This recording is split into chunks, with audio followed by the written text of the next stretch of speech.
Hello everyone and welcome to my channel. In today's video I'm going to show you how to make the Bravo quadrant autopilot panel work with the Fenix FCU. By default it does not work, so hopefully I can save you guys some time and money. Now before we get in, these videos do take some time and effort to record and edit, so I'd highly appreciate if you leave a like if you found this helpful. If you subscribe to the channel, that's even better, so that you can stay connected with my future videos as well. Thanks a lot for all your support so far, and let's jump right into the steps without wasting any more time. Okay, so the first step is going to be to download SpadNext. You would go to spadnext.com, hit the downloads button here, and then download the SpadNext installer. You do not need anything else, so just make sure you download the SpadNext installer, unzip it, run it as admin. Let's go through the normal installation steps. I would install it in my simulation drive where my Msfs is installed, just to keep my C drive empty for Windows.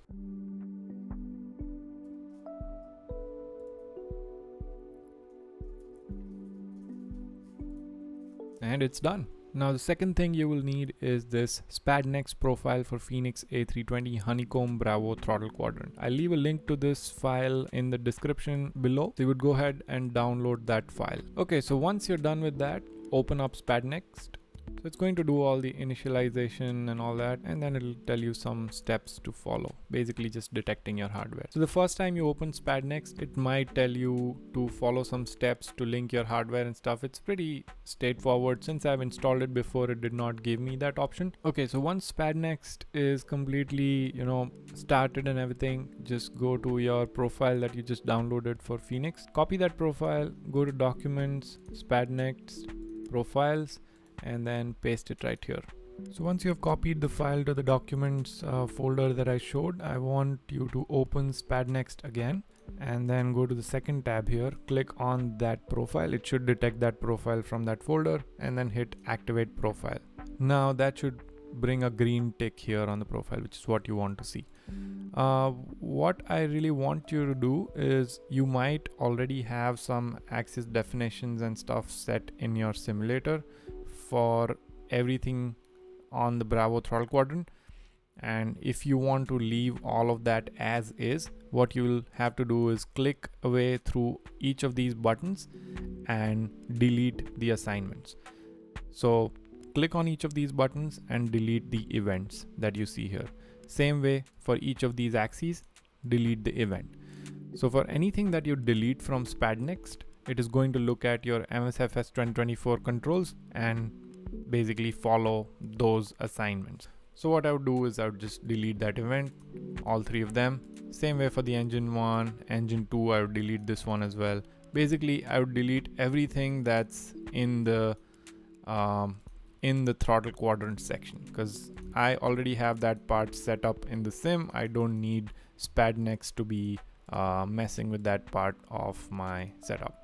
Again, same way for the buttons. I don't want SpadNext to be messing with my buttons, so I would just delete everything that's here as well.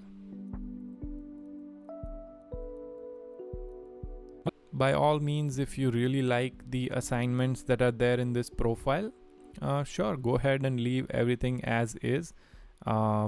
You would just have to create a blank profile in Msfs 2024 in terms of like Fenix Airbus controls, and basically SpadNext will overrule everything inside the sim. So it's your choice. My choice is to just remove all the assignments for the throttle quadrant part, and then only leave the assignments for the autopilot switches and knobs. So that's what I've done here. That's all I want from this profile.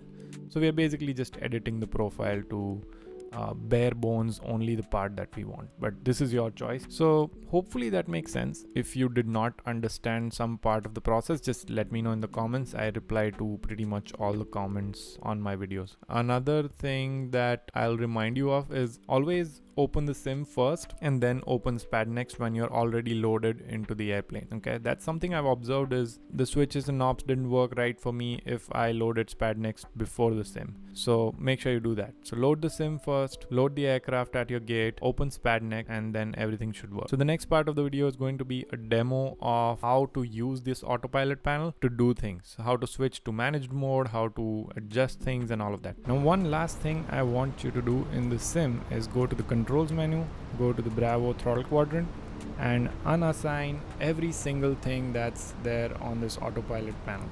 You know how to unassign stuff. Just search by input. I'll demo one.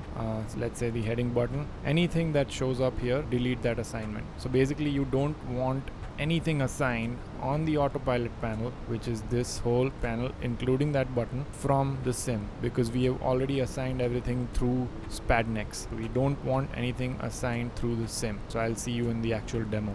Okay, so we are in the flight sim now, and I'll just quickly demo that everything works just fine. So this button here is mode selector, just like in any other airplane. If you have the mode selector on altitude, you'll be able to scroll up and down the altitude.